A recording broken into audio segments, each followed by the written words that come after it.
live now on YouTube. I'll give the internet technology to set up for a moment.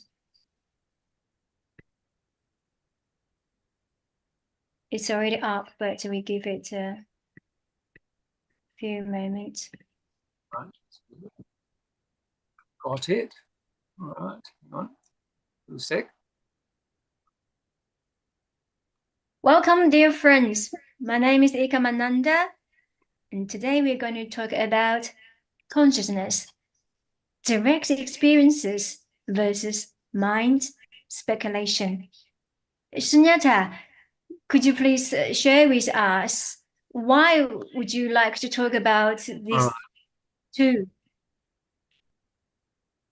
How is direct experiences of consciousness differentiate to mind speculation? Well, I'm a little bit overexcited today. It's so nice to have everyone here. This is really lovely, special for me. It's been a really interesting day. I've been up mostly since 3 o'clock when I was typing a message to Nathan. And the energy has been very, very interesting today. Beautiful, actually, lovely. And caught up with a friend, impromptu, who's working really close with meditation too. So, here we are as meditators, perhaps. Hey, are you a meditator, love? Me? Yes. Oh, yes, I do. Perhaps I practice daily. going, if you can hear me still. Now, I actually jotted a few things down. Have you done meditation? Formal meditation, love? What form? Have you done formal meditation? Mainly Vipassana. Meditation? She was with Vipassana. Vipassana. Yes, excellent. Excellent. Yeah, well, that's fabulous. That's really serious. That's excellent work. It's amazing what one Vipassana can do. Oh, yes. I came out a new woman for sure. How we see ourselves. I did I think anyone who gets past Anapanasati. Yes. And it's a wonderful, wonderful method, where we get it's hard in working life to get big brackets of time where you can totally dissolve into meditation. It's such an indulgence in the West to be able to do it. It's very, very different, in India, because, of course, the culture supports it. So, if all of a sudden you become an ascetic and you're just down to a lungi and you've got beads or something and you're bare-chested and all your hair's gone long and you've got vibhuti all over your body, though people know what's going on. They know that you're in very, very, very deep Vipassana. And it's very, very beautiful, that recognition where we can see the light in others. Now, some people can naturally be in this I'm going to say state, the state of consciousness. The thing that I'm finding and what I'm pushing for, particularly with Ekomananda coming on board, because Ekomananda has had a lot to do with pushing this platform and creating an opportunity to be online, which we are still very, very green at, but all well and good. It's like traveling to the moon. I've had to consider really, really carefully, how I would communicate and what would I see as being most important, because once we've gotten a taste for what it is to be functioning out of consciousness rather than the entanglement of mind, we want it all the time. And it's very, very easy for the mind to quickly move in and take over the throne.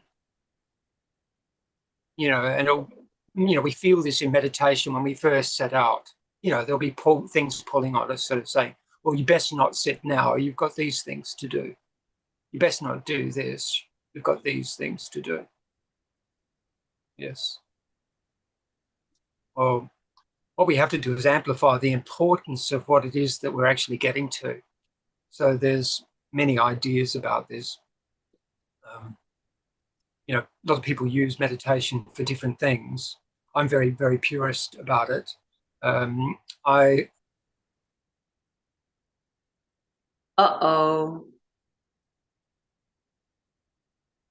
That's all right. Give it some time for him to come back in. Now, Sunyata mentioned the taste of consciousness. Perhaps anybody wanted to share about it, your direct experiences of consciousness?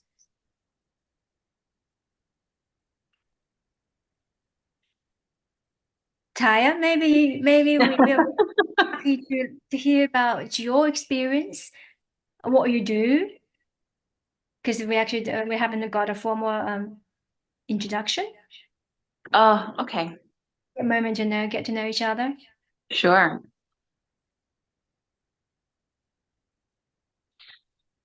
Trying to choose which one. For me, it started really young before I learned about meditation. I did grow up with my grandma, like doing the beads and like the tuk tuk tuk tuk tuk thing with her little Buddhist monk robe.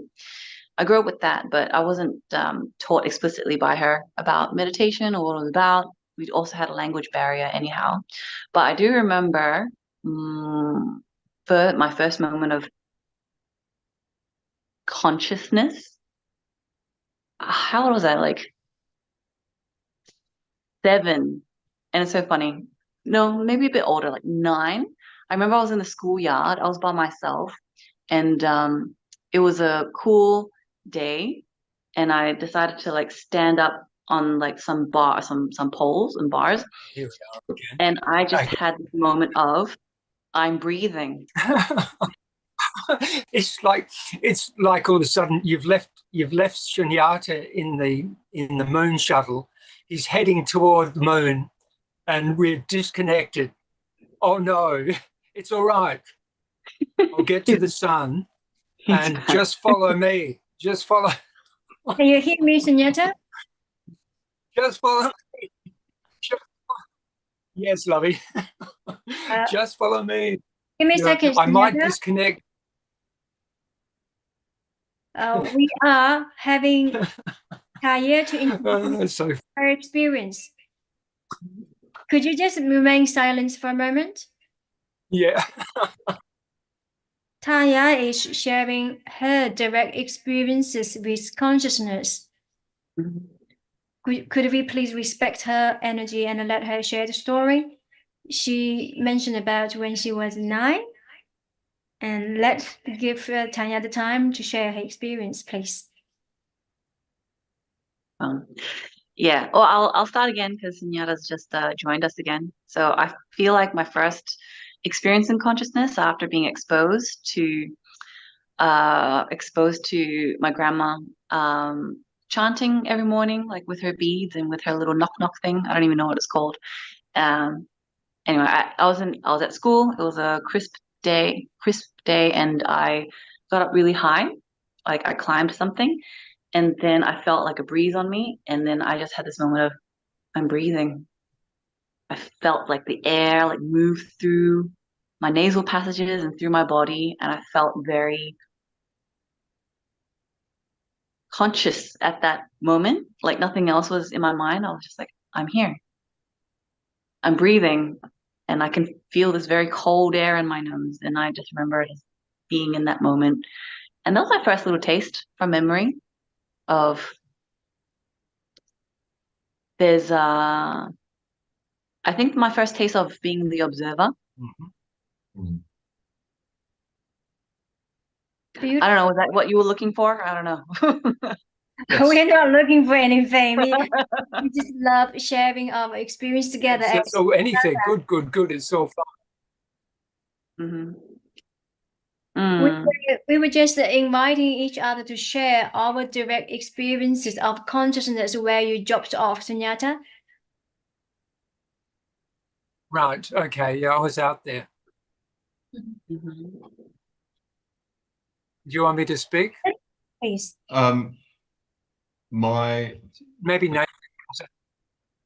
profound experience, I guess, was around the same age, maybe the age of 7. And I was playing in my bedroom, and my bedroom has big full-length mirrors. And I remember just getting very curious about myself and looking in the mirror and looking directly in my own eyes. And Uh-huh. I was very curious about what was looking back at me. Mm-hmm. And I delved into thought about what is this looking back at me? What is this?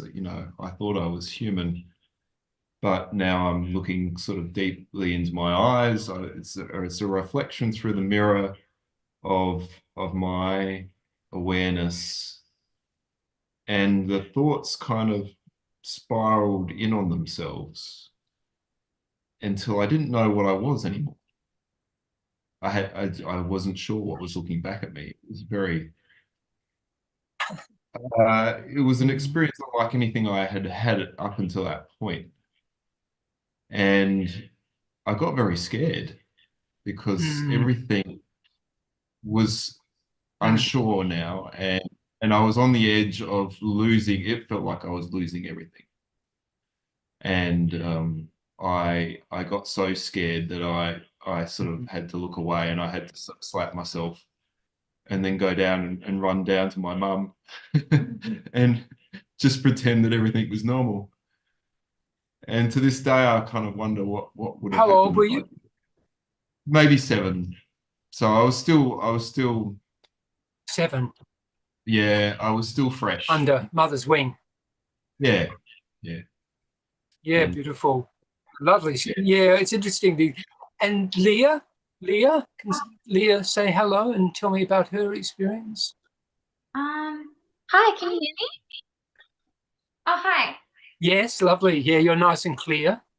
Thanks. You're both nice and clear. Everyone's Yeah, I had a lot of time with consciousness. I know that it's an awareness of having one thought at a time. So, so once I am in consciousness, I'm usually very much at peace, and that I don't have many thoughts coming all at once, if that makes sense. Yeah, it Yes. just makes my mind feel more clearer, and I can focus on my goals better.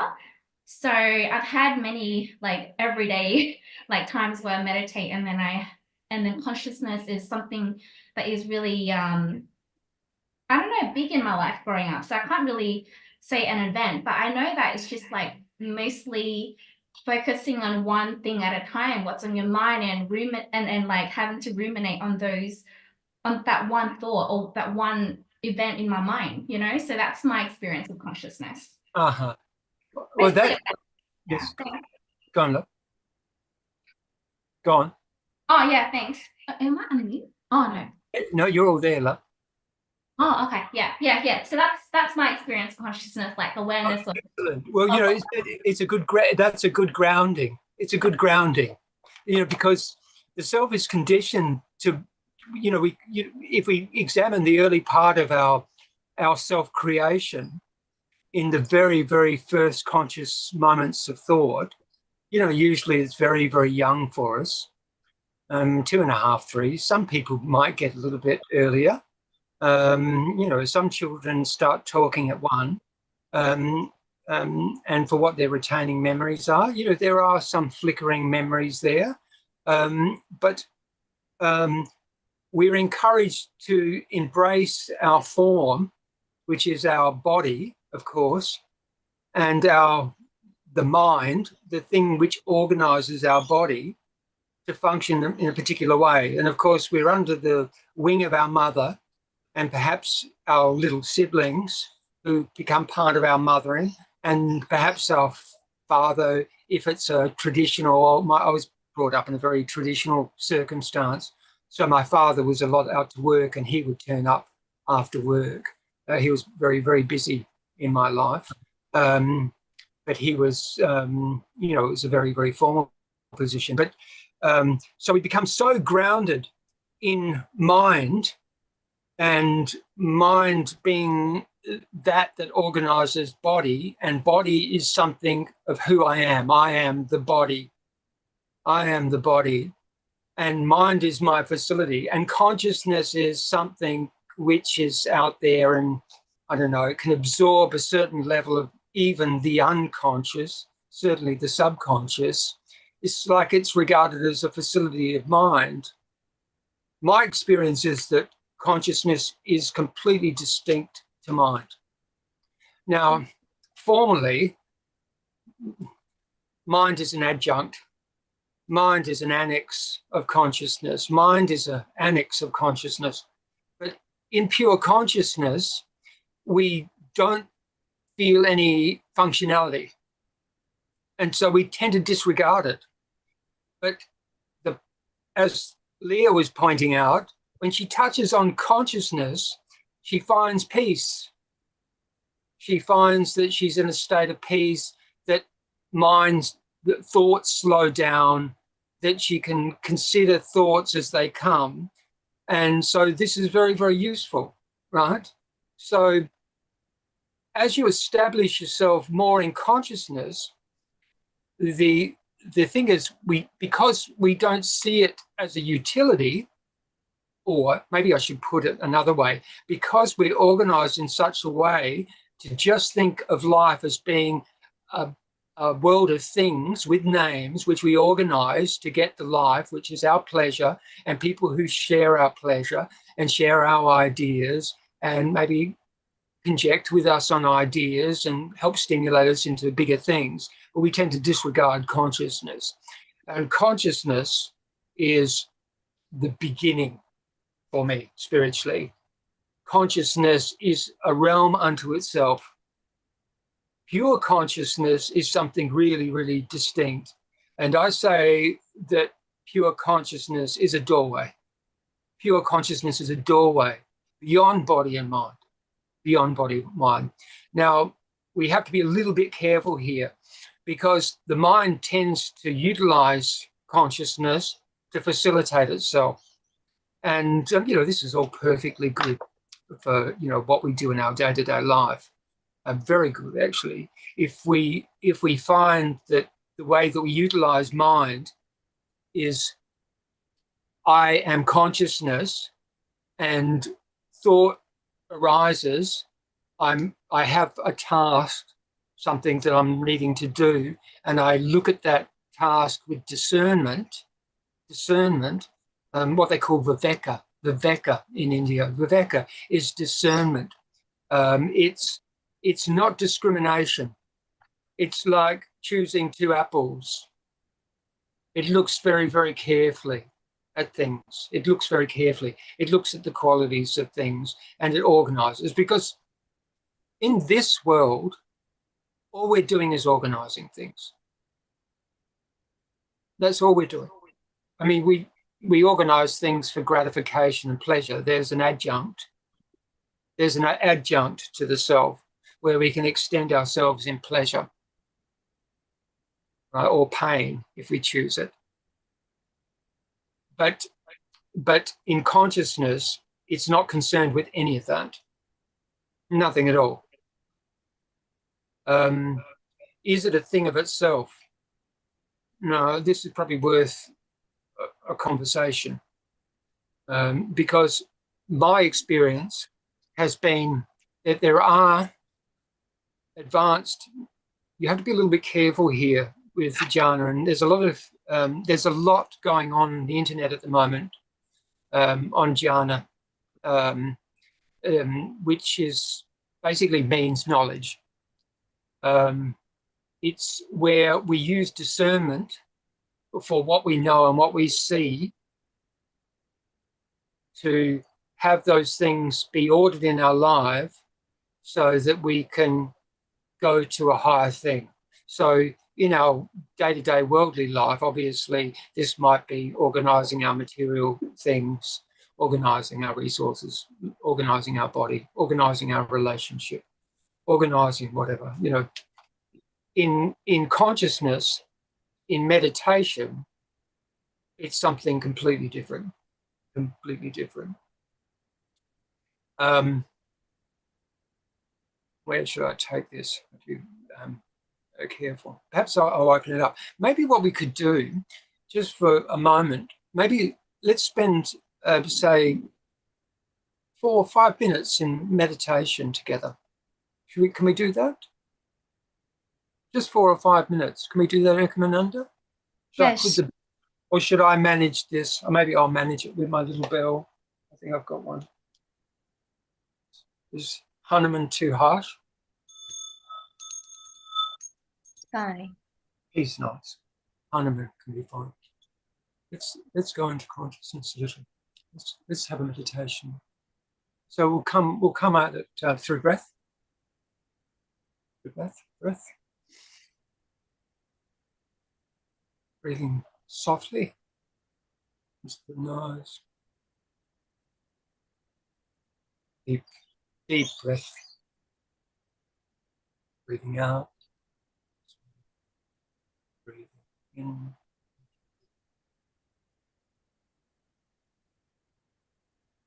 Breathing out. Focusing on the breath.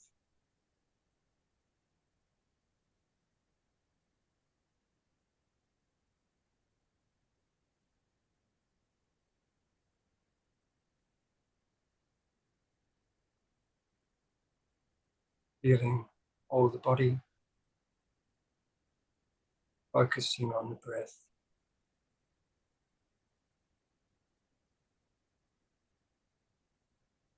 Now, as you breathe in, I want you to breathe in and breathe in strong. And I want you to direct that breath up into the nostrils, up and around. Fill it up, fill up your chest, and then take more air like this.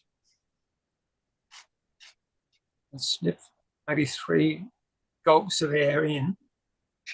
And as you do it, think to just push the air up into the crown chakra. Like this.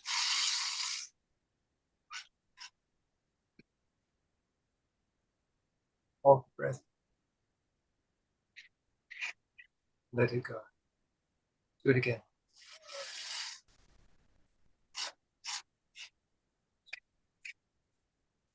Try to gulp in some air. Breathe up. Again.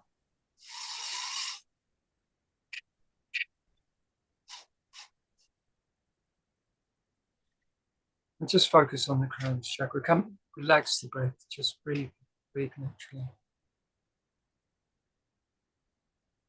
Tension on the crown chakra, top of the head. Relax that. Now relax everything.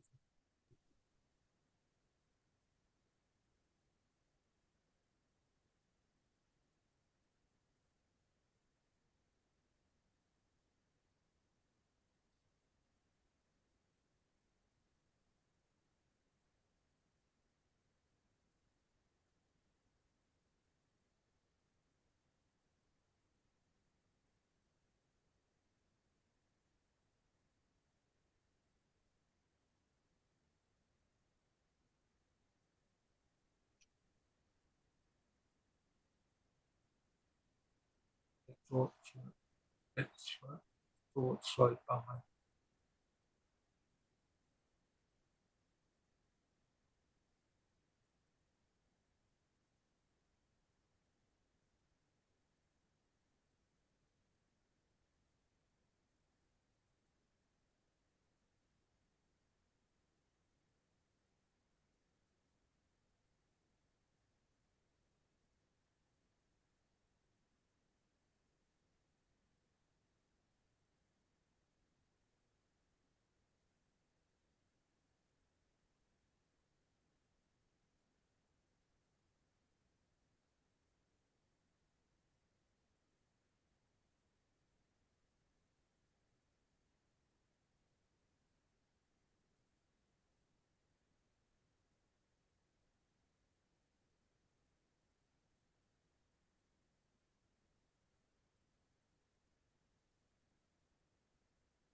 And slowly, if I may bring everyone come back.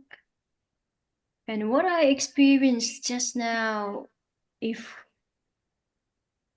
using consciousness to describe what happened just now, for me, it's total nothingness, just blankness. It's not even canvas. Canvas has the white base, but it's just emptiness.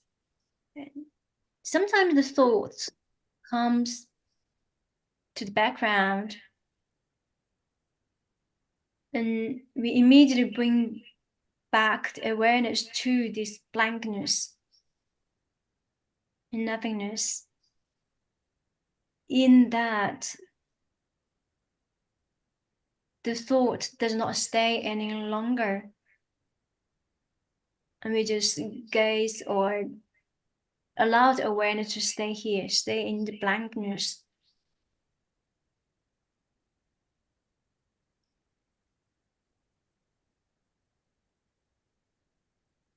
How's everybody experiencing just right now, right here? I'm feeling, sensing consciousness is right here with us. Many of us perhaps have those experiences of meeting God.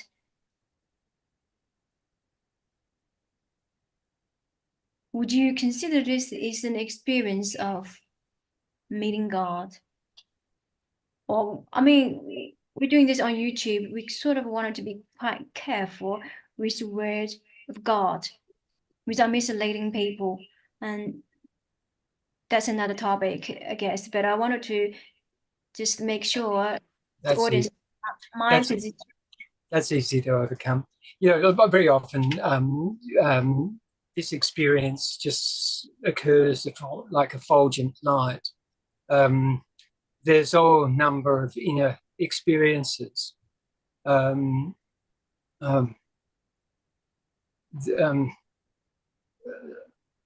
As samadhi can happen quickly or slowly, and for mind, there's a set of preconditions for it.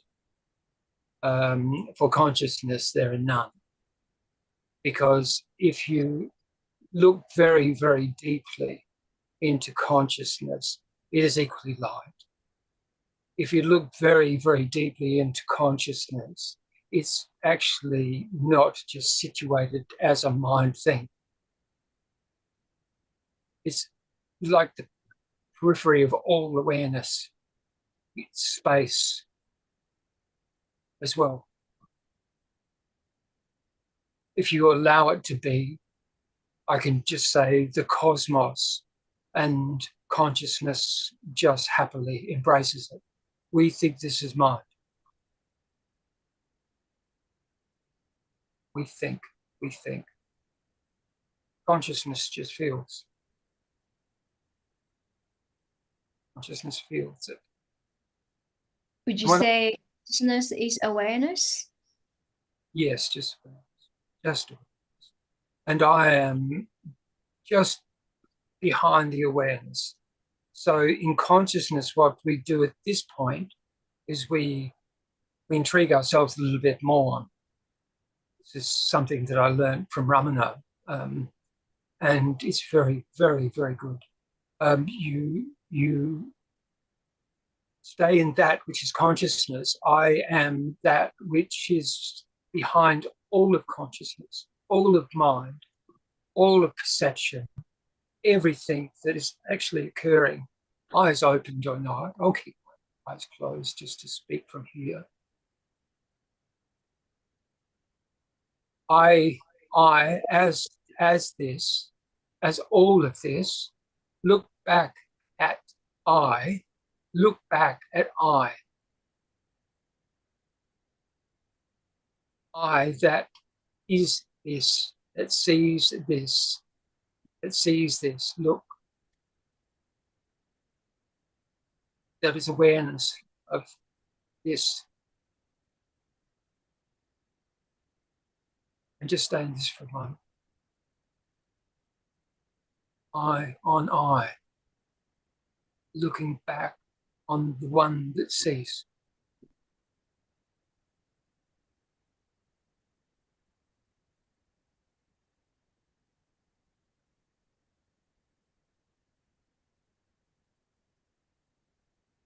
Feels very much like we're in the atmospheric, the pineal gland, the atmospheric, what people call the third eye.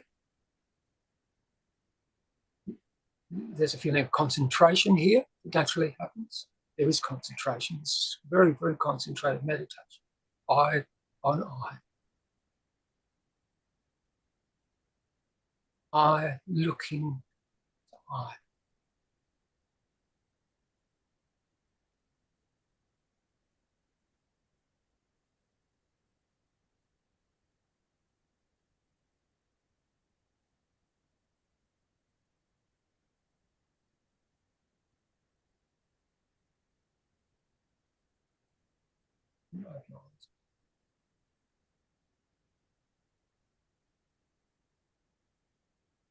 Keeping focused on eye, just gently open your eyes.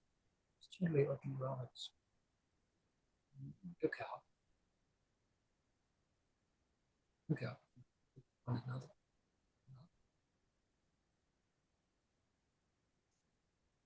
Focusing eye, keeping focus the eye on the eye. It's an impossibility. You can't do it because I can't. Teeth don't like teeth. Eyes don't see eyes. Let's be. This is part of the experience that you were having, Nathan. This is the essence of it. Eye on eye. Eye on eye. But it's not the body or mind. It's in its attention.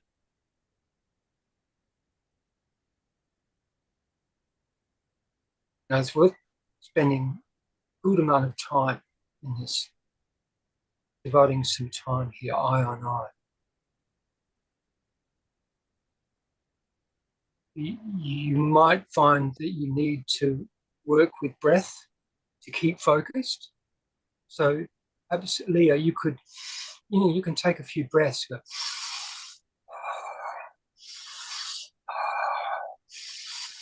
get it back again. Come back to it. Come back to consciousness. Naturally. Then gently, just trying to see eye that is seeing, eye that is behind all of this, eye that's behind it. Not the mind, not the thought of it, the actuality, the experience of eye. It takes a little bit to get. Let's try. Take some breath if you feel uncomfortable, if you feel mind's coming in too much. You can do more vigorous breathing. When I was working with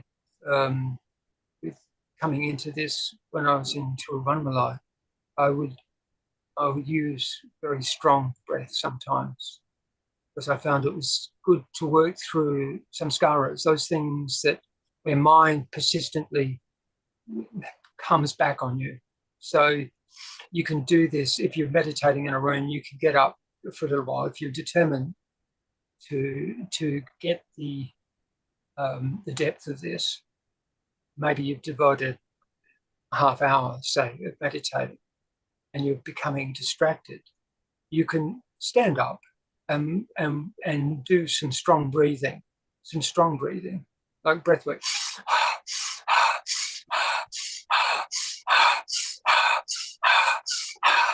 Like this.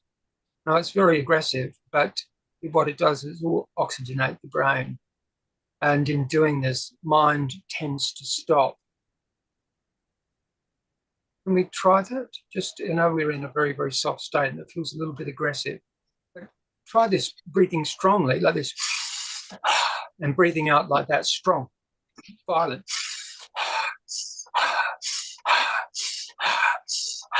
Just try. Be aggressive. Try to do 7 breaths.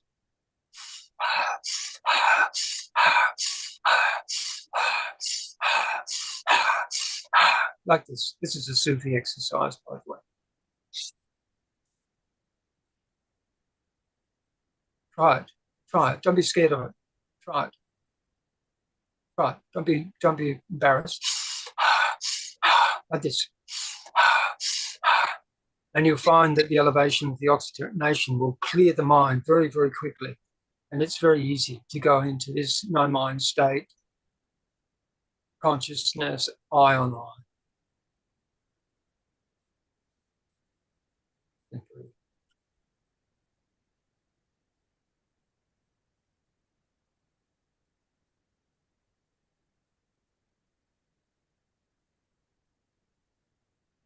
And if you designate, this might be something that you might enjoy doing, Nathan. You know, when you're going, you dedicated time to meditation, and you know, like you really want to make some head. There was headway in this. Maybe I shouldn't put it this way. There was greater clarity.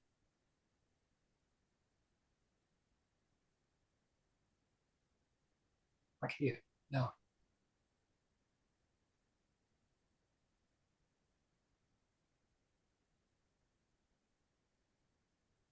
So you can do this any number of times to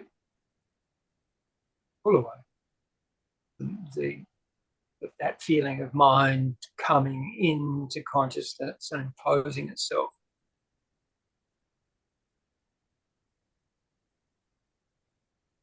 And you know, the Sufi exercise, they usually do 7 on 7, but you know, you just do it as much as you think.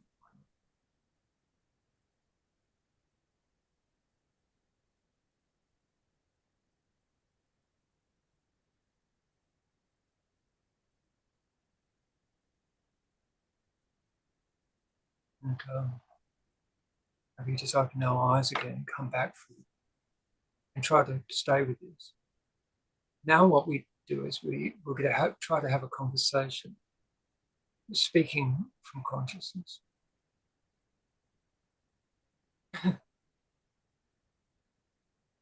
What I wanted to share is perhaps the clarity between consciousness and the mind. Now, the mind sits mostly here for most people, and consciousness at the beginning sits behind, and slowly through life experience, it emerges through passing through, permeating through the mind, and now step forward. Now, what does that do to our daily lives? Is you simply Let's do it. Let's do it. Indeed. Let's do it. Let's do what it does to daily life. Let's talk from this point of view. Are there any obstacles? You know, I want to talk about obstacles. But the largest obstacle is the mind. Yes. What is mind? Let me say to you, though, that you're an advanced meditator, right? So you know this. So speak to me directly from consciousness.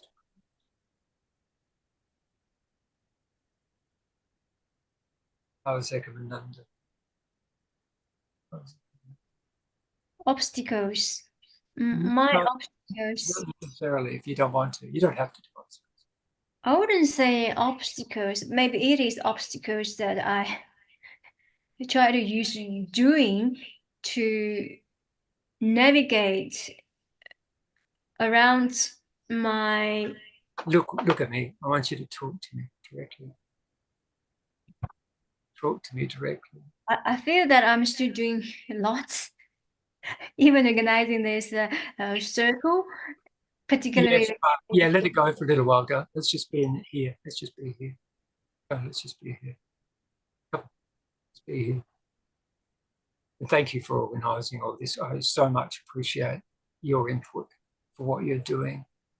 I so much appreciate it. You know, very often what we do is we start off spiritual programs with obeisances, and we give our gratitude to the master. We give our gratitude to Guru. We give our gratitude to God. We give our gratitude to those that are the facilitators and helpers.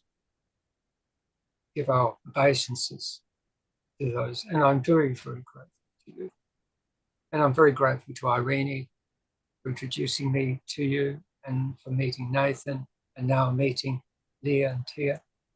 And we have Dino here as well. I've been trying to make him noticeable, but the technology we have a bit challenging.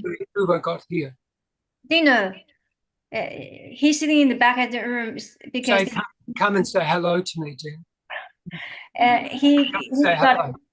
bodily challenging with the technology, with all the via electricity. It does no good to him. Yeah, that's right. Let him come over and cuddle with you. To say hello, okay. Cuddle and huddle for a sec. Are you cold? Hello, Dina. Hello. Here we go. Yeah, Hello. I'm here. Nice that you could come again. Good on you. That's so good. Yeah. All right. Good that you came again. Very nice. Nice to see you, love. Did you manage to get to the meditation? Yeah, I was doing it all. Yes. I've been listening the whole time, so I've been just good. breathing it. He's got a luxury. Sit there, just meditate. Yeah, he's lucky one. I have the mind to be here navigating the timing. Yeah, well, that's why I wanted to just give my gratitude to you, love, because I know what you're doing and you're really, really driving the spaceship at the moment, and I really appreciate what you're doing. Not that glorious. Well, it is. Come on, let's be honest about how. Thanks, Dino. Can you still talk with me from a distance? Yeah. Because I want to talk with you. How are you in your meditation? Tell me. Sorry, how am I? In your meditation? Yeah, I do a lot through the night. So All right. Okay. Is that because is that in dream, or is that in being up because we're older and we tend to not need much sleep? No, when I find myself in the right space at night, I'll just do stuff, for an hour or whatever until I go back to sleep. And I tend to do, I won't get up until about 9 o'clock. Sometimes I'll stay up in bed till about 11 if I'm really doing something. Right. So when I'm really connected and doing things, it's like, it feels like 20 minutes, half an hour. And then it's like, my God, it was 3 hours. What the heck was all that about? Yeah, I can relate to that. I don't have, people ask me what day it is and I've got no idea. Yeah. I don't have any, sometimes I have days and nights, I have no idea at all. That's the honest truth. I've just come out, went after Ekomananda came and stayed with me, which was really fantastic. Ekomananda came up and did an intensive for about 12 days. She stayed in constant meditation for 10 days, I think. Wasn't it 10 days? It wasn't like a Vipassana, a little softer, a little bit talking and sharing food and things like this, a bit of painting and the like. But most staying really, really focused on the meditation. And of course, after she left, I just jumped in to the big warm pond, and I just stay here. And I'll get up for a wee or sometimes I might have the phone on or answer a message, talk to Ekomananda or a daughter or something, but not very much. And I very much love it. I have the luxury of it, so of investigating this wonder that it is, and it just goes deeper and deeper and deeper and deeper and deeper and deeper, and I just find that the quality, people show up and all of a sudden they'll just connect with me, and it's very timely. Or I'll get an inkling and I'll go, well, why are you talking to me? Why don't you ring me? Because I'm sensitive to the outside too, because I have the luxury of being able to just watch consciousness all the time. It's like a test tube here, there's not much obstacle. So, perhaps, that's what you have the opportunity of, Dino. Am I right? Yeah, I've got plenty of time, so that's very good. That's very good. Oh, that's I don't excellent. have to go to work or anything. So All right. Yes. Well, I'm semi retired. Well, I am retired. I've got the artwork, which sort of has me get up and do things to it every so often. Um, but that was my self's great ambition was to be an artist. So I lived the life of an artist and an artist. But uh, um, meditation was always the core thing. And the spiritual experience that started early for me in early life, and the scrutiny around the solidarity of the self was questionable to me by the time I was 4. So I was quite an obstinate child, very mother and grandmother and auntie loved. I knew how to get the woman's love, so I was very, very much nurtured. They kept the fontanelle soft. I can remember my grandmother feeling my fontanelle when I was 4.5, and they were discussing why I didn't want to go to kindergarten. And my grandmother said, "Oh, no, he can't go to kindergarten. Yes, his fontanelle's too soft." Of course, I didn't know what that was. I mean, I knew what she was touching. I used to feel it and think, "Oh, that's interesting." So, perhaps this made me sensitive. My teachers, when I went through school, they used to, because this is back in the 60s, it probably seems like a long time back. Sorry, Sunyata. How did this all associate? I want to just finish what I'm saying. I just want to finish what I'm saying because I'm saying something particular. Huh? Can you hear me or did I break down? We can hear you. Yes? All right. So the way that consciousness occurs and how we go through these experiences is that it might naturally occur to us that we notice that mind and body is net. And depending on the tradition that we've come out of, then we tend to sort of take that on. So perhaps if we're brought up in a spiritual home, we'll align what we might call spiritual experiences to the religious form that we were brought up in. Through further exercise, we realize that it might not be just there, but further. And I was very suspicious about this early. I was brought up as a Christian, and I was baptized when I was 12, and chose to be. And I had a light experience the night that I was baptized, where a voice spoke to me, and it didn't occur to me. I didn't think Jesus had come to me, and I was quite shocked. The voice called out my name, and the white light was there. It was a total experience, very expanded. And it threw me out of bed, and I came in. I was ecstatic, in bliss, in a bundle because I was on the second bunk bed. My brother's sharing a bedroom with my 2 other brothers. And my mother and father came in simultaneously and said to me, "What are you doing?" And I said to them, "I've seen God." And my parents said to me, they looked at one another with concern, and they said to me, "Go back to bed," and turned off the light. I sat on that floor all night.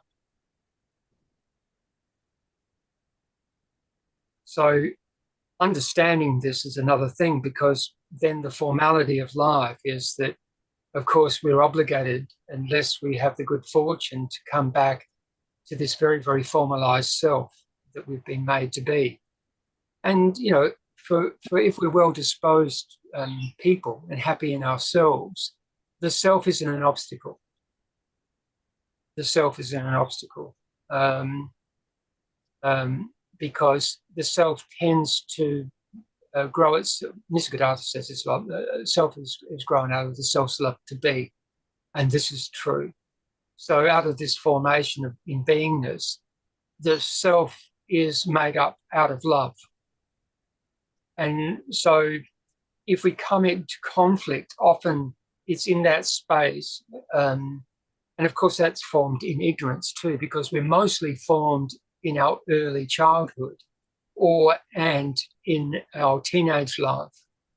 And so, we might recognize this in ourselves, or we might recognize this in others, where we're talking to them on a level of intelligence and we find that they almost appear infantile to us. They've still got the same desires that an 18-year-old child, dare I say, would have, or young adolescent or young adult.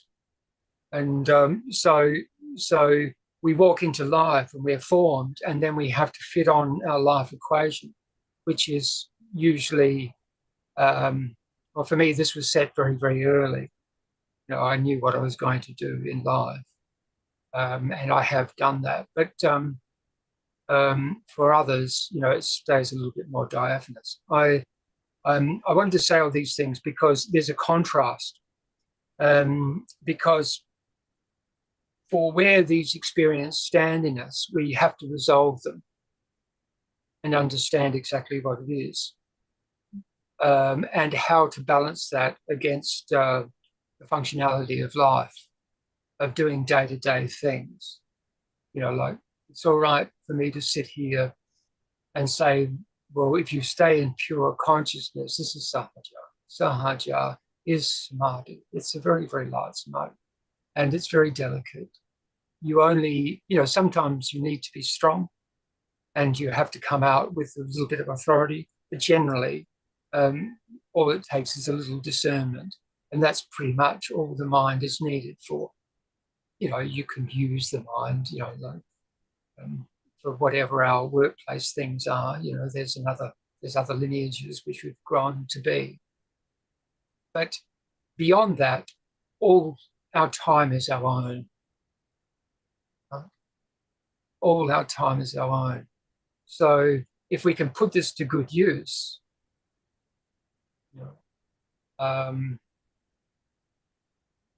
to develop one another and really come to this aspiration, whether we're householders, young lovers, looking for love, and wanting just a simple householder life, or say more aesthetic, and more the seeker, a moksha, or someone who's just totally established in meditation, the sadhaka, and where it's an absolute for you. Yet if you don't do it, if you don't stay to this, it aggravates you. Like it bothers you, and rightly so, because there's still some work to be done here. So leading over to this and using those sources which are made available to you. I'm happy to talk with anyone. If they ever want to talk with me anything personal, I'm very, very happy to talk with you at any time. It's easy to arrange, but for whatever your sources is, you should utilize them. For whatever your practices are, you should utilize them and exercise in the meditation. Like if you have desires, okay, let it be. These desires really aren't so hard to satisfy. There's a lot more time beyond desire. So I can't fill up everything.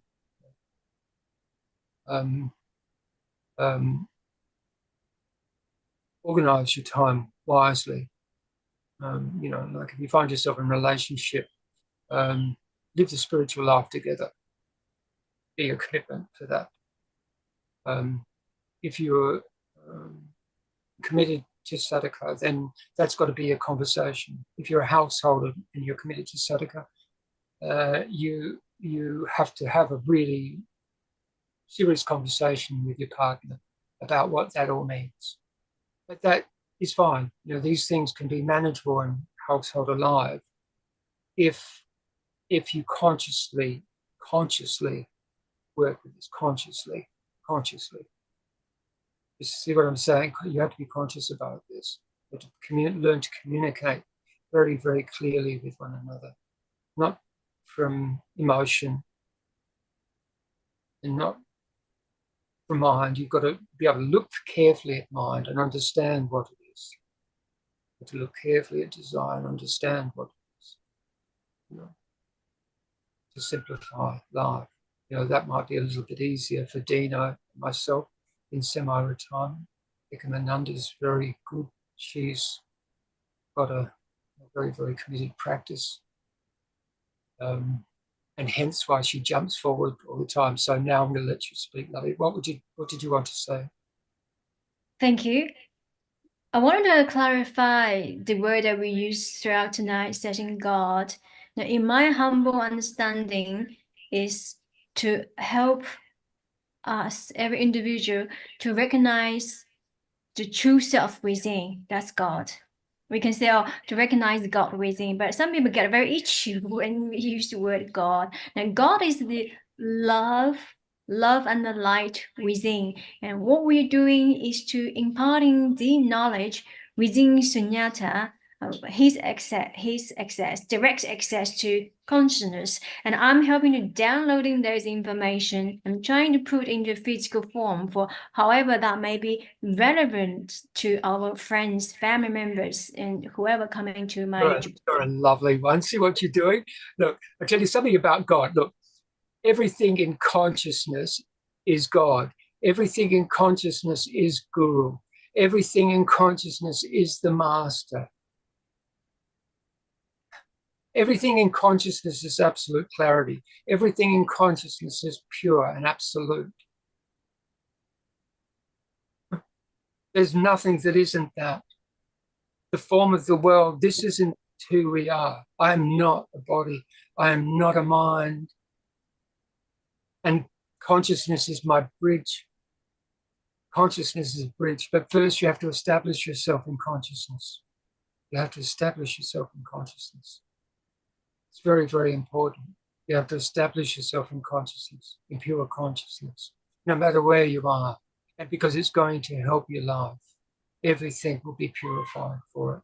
If you delay it, it just creates obstacles. And I know that from personal experience, because I've lived a very, very big and colourful life. You know, there's nothing that's not open to you if you do it mindfully, all right? But with consciousness, it's absolute. And the discernment comes in a little stronger and says, you know, perhaps I won't do that because that's just going to create more baggage for me. But other things, you know, there's spaces and places where we do go, where it works well, where we can cooperate, like what you and I are doing, Ekomananda, with this work that you're creating. This is a really particular type of relationship, and I'm really grateful for it, you see, because what you have be made available is this notion of Guru, that there is something which is expanded for us always, and it's all about us, and this is just another aspect of that, you see. So with Godhead, this is available to you if you want it. That's fine. If it's just pure consciousness, that's available to you. If it's Sahaja Samadhi or pure Sahaja, that's available to you. Nirvikalpa is perhaps a little bit expanded. We can talk about that a little bit more later. But because these things we borrowed out of the ashrama system of India, and in the West, it's frowned upon. You know, coming back from India after 8 years, I worked as an artist to make my living there, so I was working, but I used every bit of spare time to meditate. So, you know, which meant every day, sometimes about 5 hours a day, but I also worked. And I actually lived for the first part of being in India with a Sanyasin woman. So she was a very, very strong meditator. And that was good. So in that 8 years of being in India, I was able to go completely into the system of ashrama, which is not just a place, it's actually within the whole country as a substratum in the collective consciousness. You understand what we're saying? Here we live in a very mentalist mindset. It's a mindset. It's a mindset. And that mindset is principally neo-Marxist, social democratic politic, and with a few amenities and novelty held up like this. There's a lot of hedonism going on in the West, of course, as we know. And but when it comes to ashrama, if all of a sudden you go and sit under a tree, the police will come and move you. And I know it. It took me 1.5 years to be able to settle back into Australia from coming out of very, very deep meditation. And, like one sort of attributes it almost a type of magic to the higher states of consciousness, like you should be able to walk through walls. But it's not like this. And in India, where people will stop brooming the streets to just go like that because you pass by on your push bike, these people are so reverent, not everyone, but so many are so reverent, they'll go like that and stop brooming in the morning because they know you're the sannyasi who is going off to the temple. This is very, very beautiful. Here it's frowned upon. If you walk out joyous dancing in the street, people think you're mad. This is why we access all these different avenues through sex and drugs in our culture, because we're starved. Because there's the really exuberant side of spirituality. I'm very much connected into the Chaitanya lineages as much as I am into all the Navnath Sampradaya. So my initial master is of the Navnath Sampradaya. Harold comes out of this. And interesting, it does a lineage thing. And this lineage is profuse, so I'm not trying to mystify or anything. But with these meditation orders, these are there available. Nisargadatta is this, Ramana is this, although he never had any fixed order. Even Osho doesn't speak of any of his masters, but he had two masters under him, one called Ram Dulari. I stayed in his ashram and stayed with Brahm Vedant, who was an Osho sannyasin, but who became enlightened through Brahm Vedant. And very beautiful, that picture of what we see as being Satguru. Navnath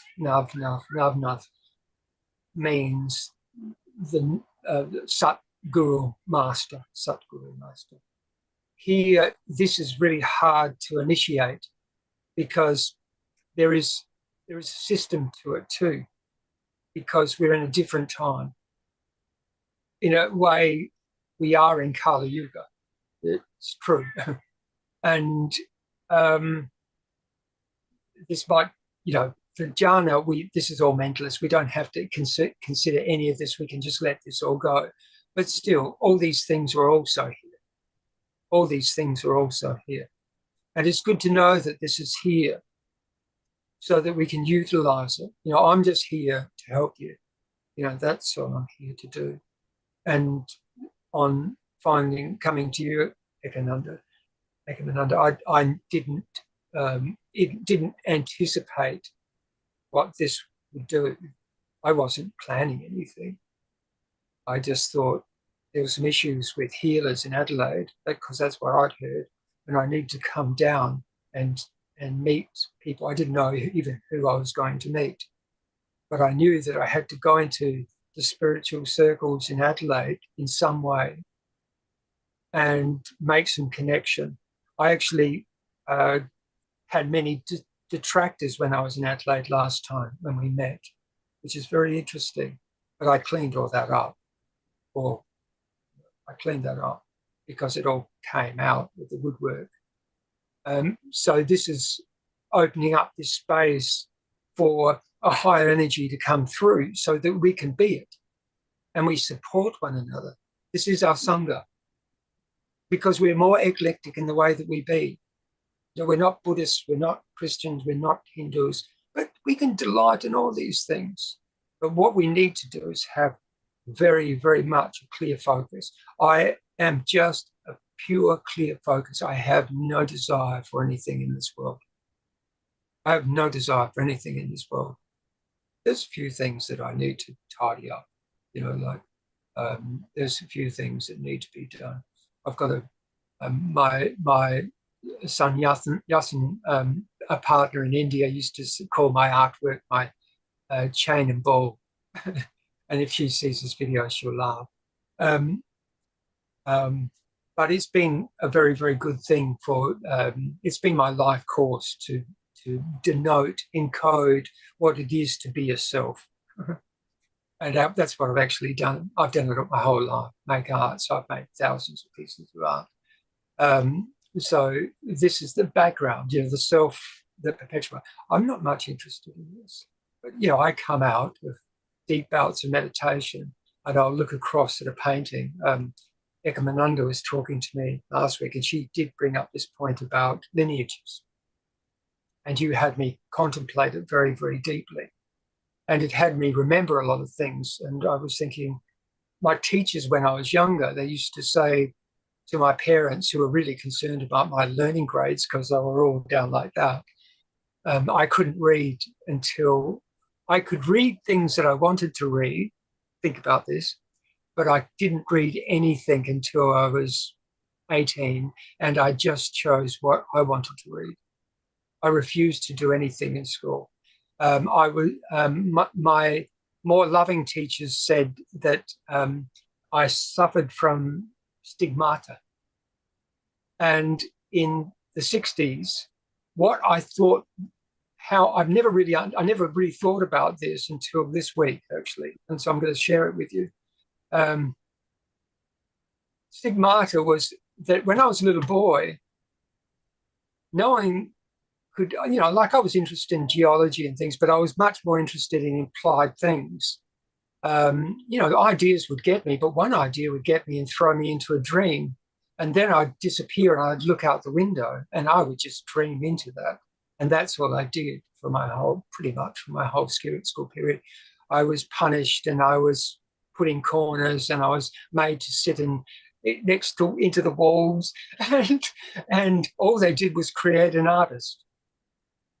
So this self was created out of the circumstance. So there's a certain place for the self as well. There's a certain beauty about who we are. Like we're not here to destroy anything, because anything that's superfluous will melt away. It will just melt away. We don't need to do anything hard. We do have to touch base with consciousness. We do need to have that relationship. And there will be times where you want to go stronger because you feel like something's pulling you back, or you want to get clarity about those things. Now, you might access in consciousness, or you might do that because you talk with someone who you know is a really good guide. You might want to talk with me about that. I'm really, really happy about that. Right? Because in forming these relationships, we can quicken things. And it helps me quicken things because all I'm doing is doing what my masters have set before me. Help anyone who wants to attain clarity as quickly as possible. So with Ekomananda coming forward for me, she's opened a door. You see, you've got to understand this. So it's very, very simple. And in doing that, she's not only opened a door for me to be able to communicate, but also opened an access for me to go forever deeper.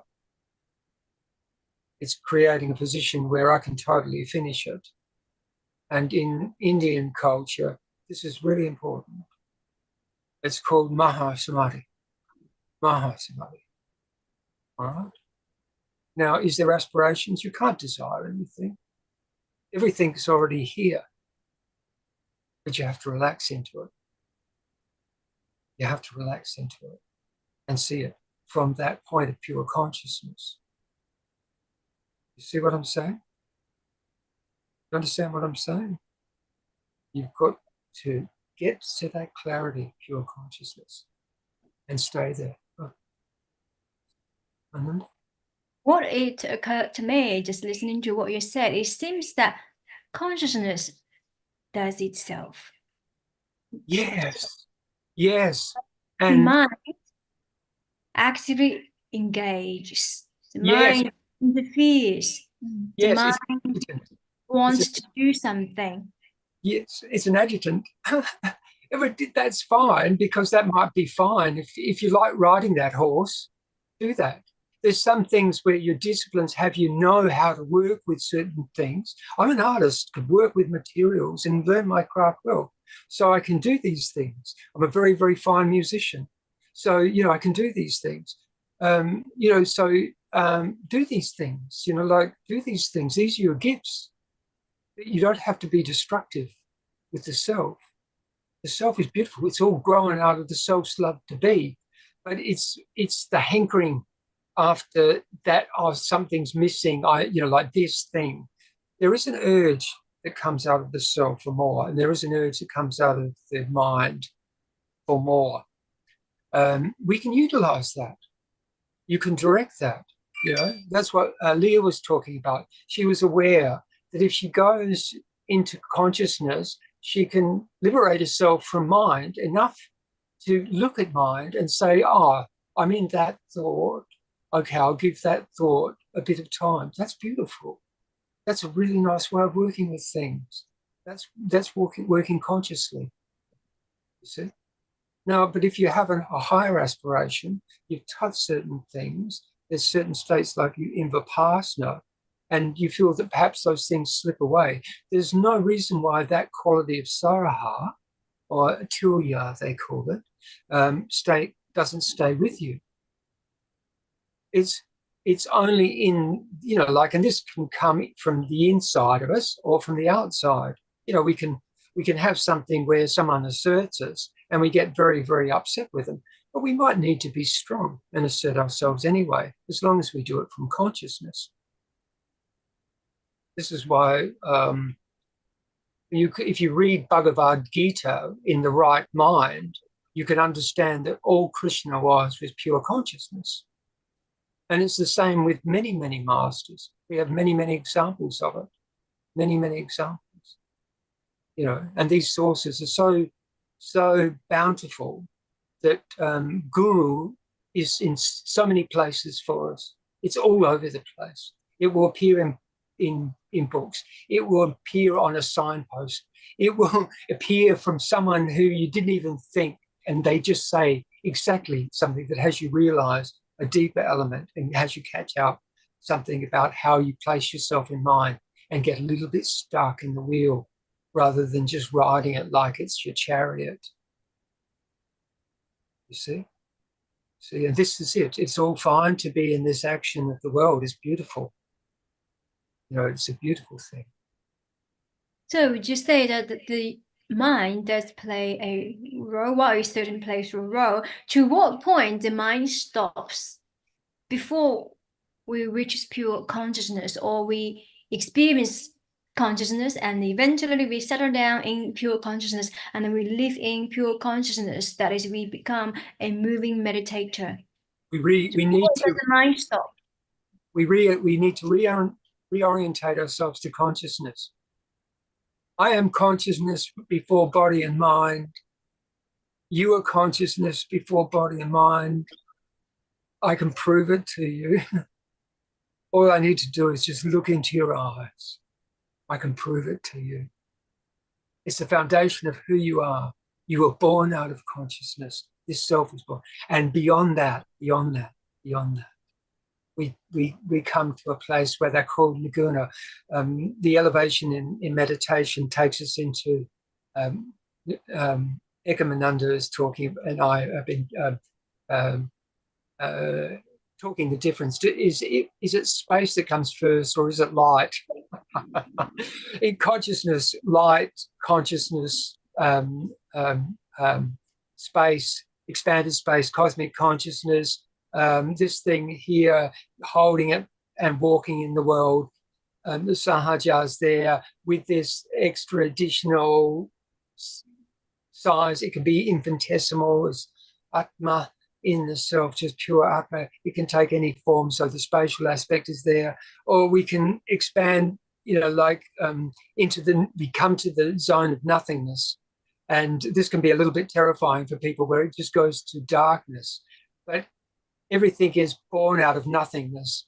And once you get a taste, this is a more concentrated meditation. So as you come into the deeper space of nothingness, you sit with it. It becomes, and there's the sahaja is hooked in. So it's irresistible by this stage. You don't want to come out of it, really. You just want to stay there. And so you have to put on an alarm clock or something if you've got to do something in the world. Otherwise you might not wake up, or have your girlfriend or your boyfriend or your flatmate or someone wake you up, or mum give you a telephone call or something. However it might work. And then and get there. Sort of get there. So for where you're stabilizing in sadhaka, I would say anyone who's gone into Vipassana, then sadhaka is lurking in the background. Ekomananda is very committed to sadhaka. I would say that Nathan is just, there's just a little bit like, but I'm going to have to drop all this stuff. It's not really true. You don't have to drop anything. It will just naturally fall away. And everything will play out, it's you can be a Krishna. You can be a Krishna and beloved can be Radha. It can be like this. You make it be so. My question at the moment that I'm working through is desire. And navigating desire within the spiritual context. Right. Yes. It's a good one. Look, we give ourselves a hard time about it. And How to Tame the Horse. How to Tame the Horse. You can do it two ways. You can do it the aesthetic way, or you can do it in a love relationship. You have to be very, very committed to do it in a love relationship. I would question all this open tantric stuff. I think it's really misleading. I don't think that, I'm not going to give any leeway to that. Look, I've come through Osho's mob. I lived with the Osho sannyasins. In the Osho sannyasins called me Prem Sunyata. All right. Or when I got ferocious with people, they called me the samurai. And because that's how I was, because I find that there's Osho made a lot of errors, and one shouldn't be critical with masters. Osho is a master, and I say this with all love and reverence because he also is a great master. But you have to be very, very careful with playing with Tantra. It's all right in a loving relationship. That's what I would say, in a devoted loving relationship. Because I say, really, if you're not seeing beloved before you, then you're playing around and you're just indulging. You're basically using another person to masturbate. It's just that basic. It's just that basic. You're basically just doing that. It's just that basic. So extends beyond just interpersonal relationship as well. That could be life goals or. Yes, well, what are your aspirations? Can you share any? Is there anything that seems troubling for you that you feel you could share publicly? Would you be open about that? I'm personally very happy in my aspirations. Say that again. I am personally very happy in my aspirations in terms of.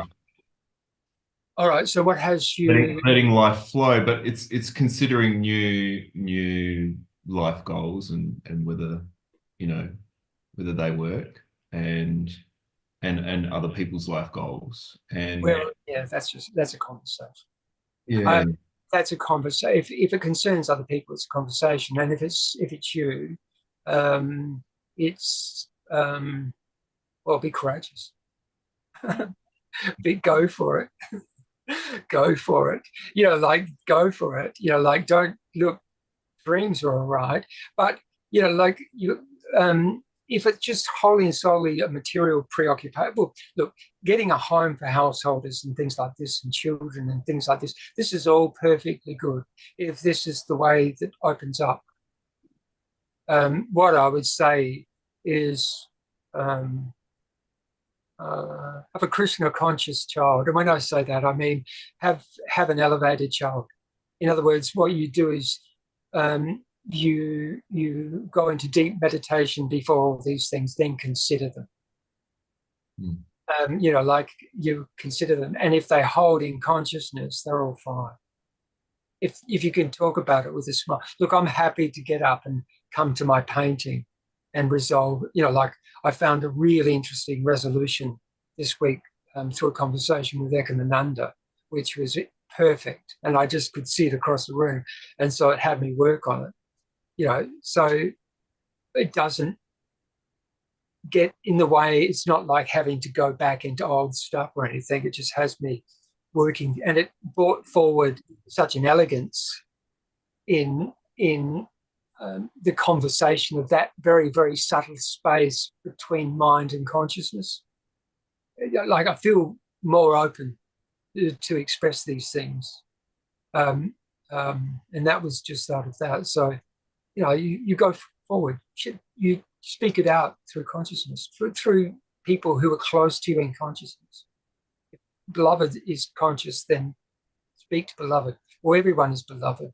So, but particularly Sangha, those people who are really serious in their meditation, they're beloved. They are to me.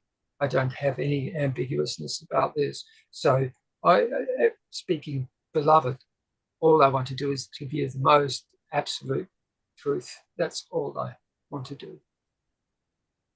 Do you have a question? Yeah. From everything that you said, do you mean like if we because we're in a world where there's a lot of information, there's a lot of things that come into our mind and clutter our mind.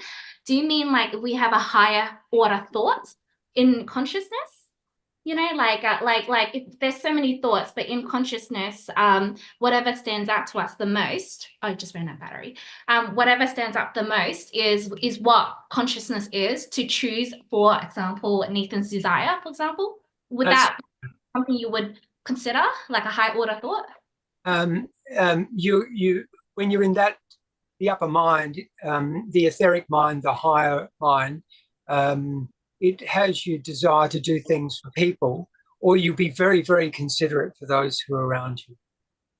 So for whatever your thought is, you have a very, very deep consideration of anyone it affects. Yeah. But sometimes there's subtle things here. Sometimes life can take a completely different way. We think everything's really fabulous and say, we're in a nice relationship or something, and then all of a sudden everything collapses, and we go, oh, what have I done wrong? Well, perhaps you haven't done anything wrong.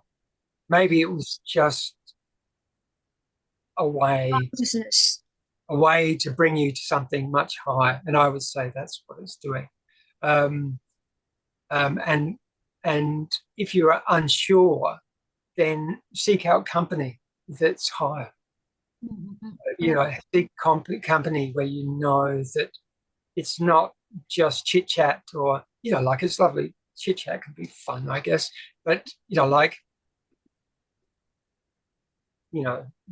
maybe someone where you can explore it. Say, look, okay, someone who'd say to you, say, if you have a relationship with Ekomananda or something, you say, I'll talk to Ekomananda about it, or see if I can see her. You go and you visit, and he goes, okay, well, we'll go into meditation about it and see what comes up. Let's look at it and explore it. You work out Yeah. Yeah. Thank you so much for that. Appreciate it. Thanks. Yeah, no worries, Thank love. you. Yeah. Yeah, just step forward. And does anyone have any final questions? We are nearly coming to the end of the session. Taya? No, I'm just processing right now. There's a lot. It is a lot. It is a lot. Yeah. Yeah, If I have questions, I'll keep it shoot. simple. Yeah, keep it Mhm. simple. Just be simple. Stay simple. Stay simple. Keep You know, it simple. trust. It's relevant these days. These days, my mode is if I don't have to do it, I don't do it. If I can reduce it, I reduce it. If I can be lazy, I let myself be lazy. So life just evolved that You're way. energetic. You're an It's so beautiful.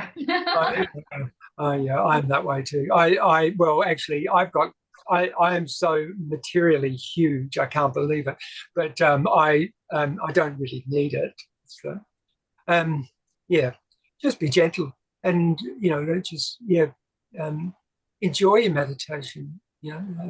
Despite it might be just sitting softly, contemplating thoughtlessly and having your cat on your lap. I would say your cat sort of takes you in a good space. Cats are She was very, purring. yeah, cats are very, very good for taking away all the negative energy. They're very clever creatures.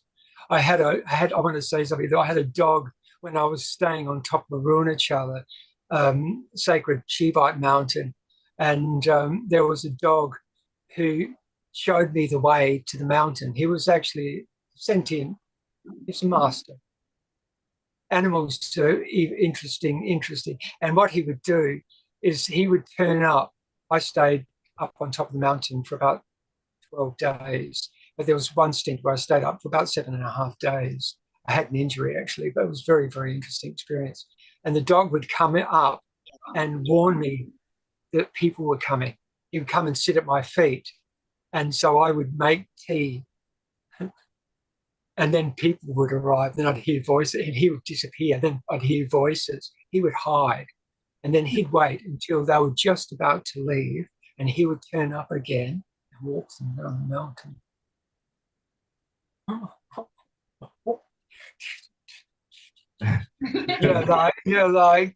It's not. This thing isn't limited. You've got to let it flower a little bit. It can be juicy too.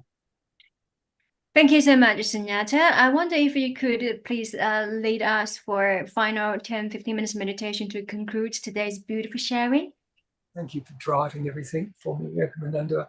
So appreciative, my dear one. You're such a good person. So I'll take it that you're ringing the bell. I didn't get to Hanuman. I obviously didn't get my 5 minutes right last time. So I have my bowl. I have my singing bowl here, and my bell is away. So I ring the bell. So let's Say indulge. Maybe a little bit of soft contemplation.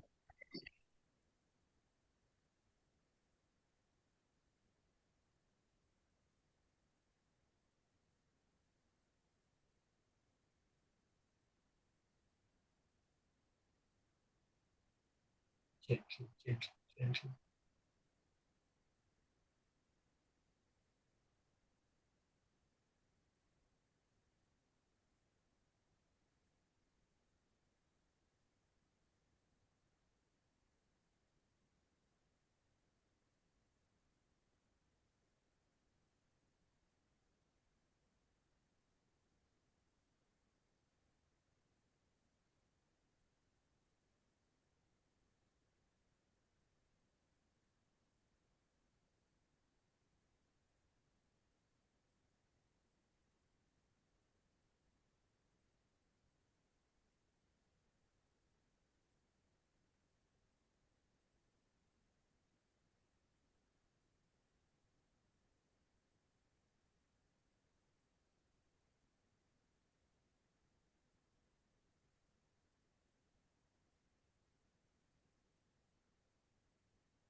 Very slowly,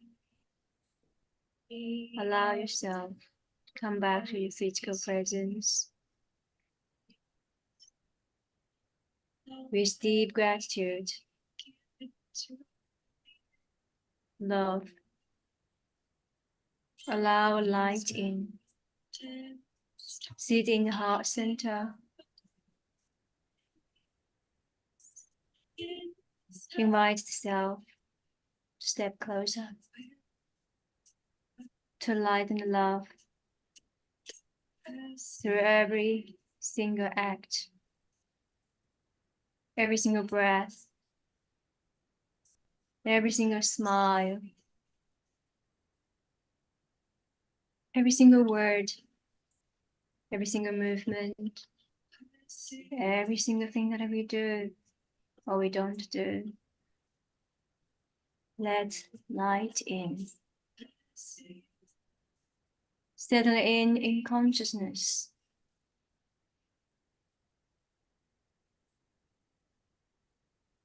Be awareness.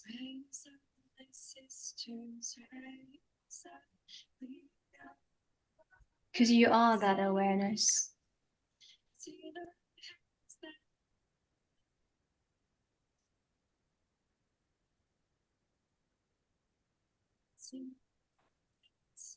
Sit there in the love center. Let light in.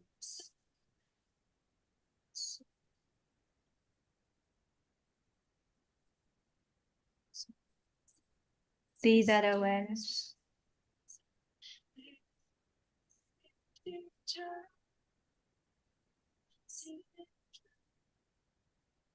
Deep gratitude. Love and light. To our teachers, masters, the light and the love within.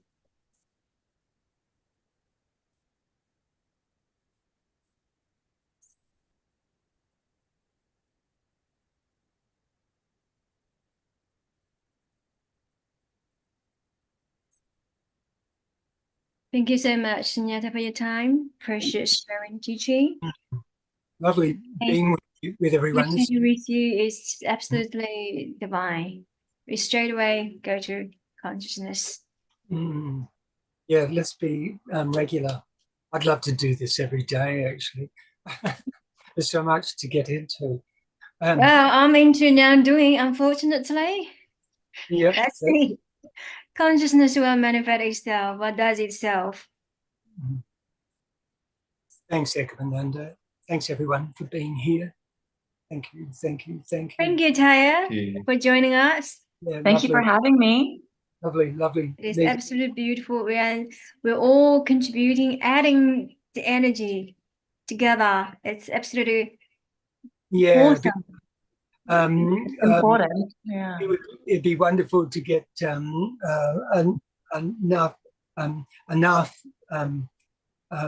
sampradaya here, some ashrama, real ashrama happening between everyone. It would be wonderful when you realize what it actually is. It'd be wonderful. It needs to come into the West again. We need to understand who we are. We have to understand who we are.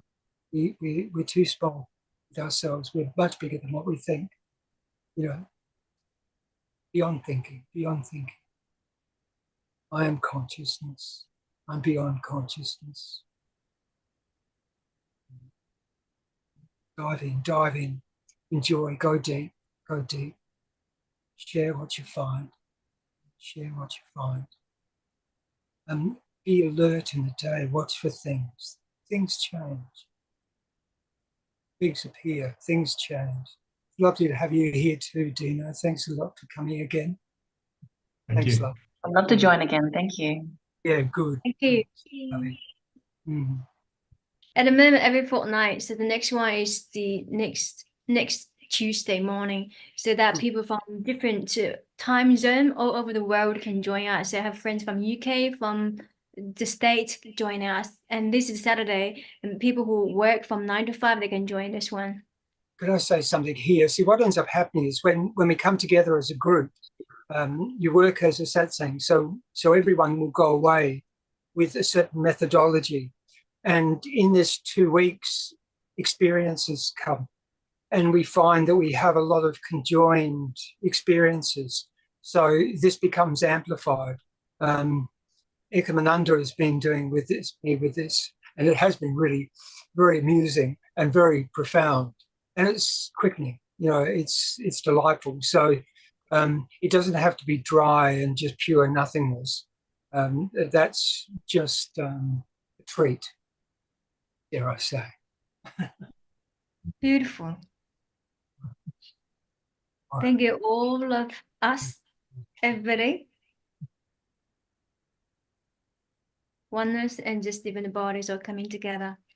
Love and light to all, and see you in our next session.